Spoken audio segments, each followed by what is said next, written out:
Bonjour à tous. D'abord, je voudrais remercier Grégoire et Claude de m'avoir invité pour introduire ce webinaire sur la famille.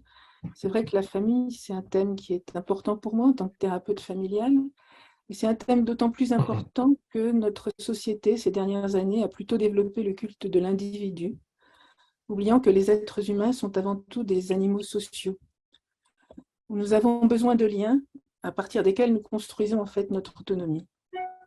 Notre famille est notre premier système d'appartenance. Et elle nous permet également de nous différencier au sein de ce système. C'est là où on apprend à se bagarrer pour faire sa place, c'est le premier système. Nous y construisons également des liens d'attachement qui vont avoir une influence importante sur notre façon de créer de nouveaux liens et d'explorer le monde. Nous sont transmises également des histoires, des valeurs, des façons de voir le monde, des façons de s'adapter aux difficultés de la vie. Alors, un point important pour moi, c'est qu'on ne choisit pas sa famille. Maxime Le Forestier, dans sa chanson « Être né quelque part », dit on ne choisit pas ses parents, on ne choisit pas sa famille, on ne choisit pas non plus les trottoirs de Manille, de Paris ou d'Alger pour apprendre à marcher. Être né quelque part, pour celui qui est né, c'est toujours un hasard. Alors pourquoi c'est important cette notion pour moi? C'est que dans le modèle de Bruges, on différencie dans les difficultés que rencontrent les personnes, les problèmes qui ont des solutions et les limitations qui n'ont pas de solution. Nous sommes confrontés à des limitations toute notre vie, dès notre naissance. Il est en général assez rare qu'une personne qui mesure 1,90 m nous dise qu'il veut devenir jockey, ou que quelqu'un d'1,55 m dise « je veux être basketteur professionnel ». Donc, toute limitation va nous ouvrir des portes et va en fermer d'autres. Et je voudrais surtout qu'on retienne l'idée qu'elle ouvre d'autres portes. D'une certaine manière, notre famille, notre histoire familiale, c'est une limitation, il va falloir qu'on fasse avec. Les thérapeutes familiaux en formation sont en général amenés à faire ce qu'on appelle leur génogramme. Dans beaucoup, en tout cas, d'instituts, c'est ce qui se passe. C'est un outil puissant qui a été développé au début par Murray Bowen et qui permet de réfléchir à notre histoire familiale, d'aller poser des questions, de construire des narrations plus complexes que ce qui nous a été transmis sur les relations au sein de notre famille. Le génogramme, c'est un arbre généalogique sur au moins 3 générations. Il met en évidence les liens, il marque les dates, les faits importants de l'histoire familiale et les liens affectifs entre les personnes, les caractéristiques de chacun, les qualités, les modalités d'interaction. Il souligne également les relations entre les membres de la famille, les réseaux de soutien, la qualité des relations, les modalités de communication, les valeurs, les transmissions, les échanges. Il s'agit donc d'un retour sur l'histoire familiale, véritable retour vers le futur. Robert Zemeckis, qui est le réalisateur de Retour vers le futur, a eu l'idée de faire ce film alors qu'il avait retrouvé, alors dans sa cave ou son grenier, je ne sais plus, de vieux papiers de son père qui lui donnaient une image toute différente de la perception qu'il avait de lui en tant que père. Le génogramme, c'est également une histoire sans fin. Nous pouvons toujours y revenir et faire de nouvelles lectures, de nouvelles narrations. Si nous ne pouvons pas changer les faits, nous pouvons changer la lecture que nous en faisons. Épictète disait qu'il faut tâcher de changer ses jugements plutôt que l'ordre du monde.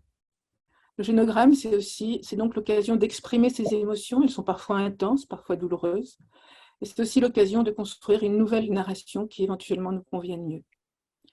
Le travail de génogramme, c'est une co-construction qui est réalisée par le stagiaire, si on parle de formation, et le formateur, ou bien par le patient et le thérapeute lorsqu'on est en thérapie. Les présupposés du thérapeute sur la famille en général apparaissent au cours de cette co-construction et guident l'exploration. En effet, lorsqu'une personne ou une famille nous présente son génogramme, le thérapeute souligne certains éléments, approfondit tel ou tel point du discours, il ne reprend pas tout. Ce qui est souligné, reformulé, ce qui est questionné, la façon même de le faire est révélatrice aussi des présupposés du formateur ou du thérapeute, et probablement de sa propre histoire familiale, de sa vision des familles. Guy Oslos, alors je ne savais pas que Stéphane intervenait tout à l'heure, c'est l'un des thérapeutes familiaux qui m'a beaucoup marqué. Il a notamment écrit La compétence des familles aux éditions RS. À l'occasion des dernières journées francophones de thérapie familiale systémique en mai dernier, grâce à Stéphane, il est revenu sur certains éléments de sa biographie et sur son évolution en tant que thérapeute familial. Très tôt, il a affirmé, alors je cite, « Nous ne rencontrons pas les gens, mais la représentation que l'on se fait d'eux ». Il a donc dit qu'il avait dû changer la représentation qu'il se faisait des parents et de la famille pour avoir envie de les rencontrer. Il a considéré les familles comme compétentes, bien avant de nombreux autres thérapeutes familiaux.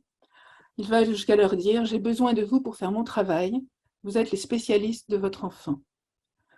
En tant que psychiatre, j'ai fait ma carrière dans des secteurs de psychiatrie, donc dans le public. Il se trouve que j'ai été formée thérapie familiale alors que j'étais encore interne, et j'ai dès le début de ma carrière souhaité travailler avec les familles des patients. Au début, je me disais que c'était une opportunité de travailler sur la crise de la famille et de faire des thérapies familiales lorsque les patients étaient hospitalisés. Très vite, j'ai appris que ce travail n'était pas un travail de thérapie familiale, mais qu'il s'agissait d'abord de construire une véritable alliance thérapeutique avec les familles.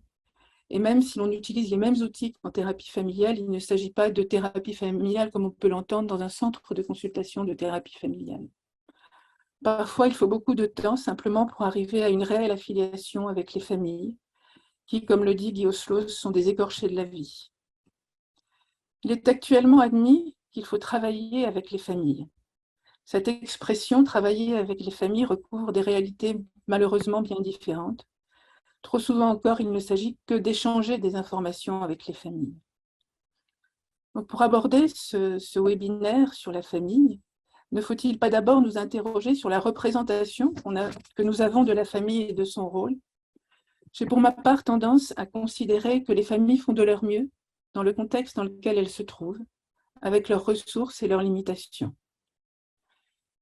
Je voudrais vous remercier de votre attention.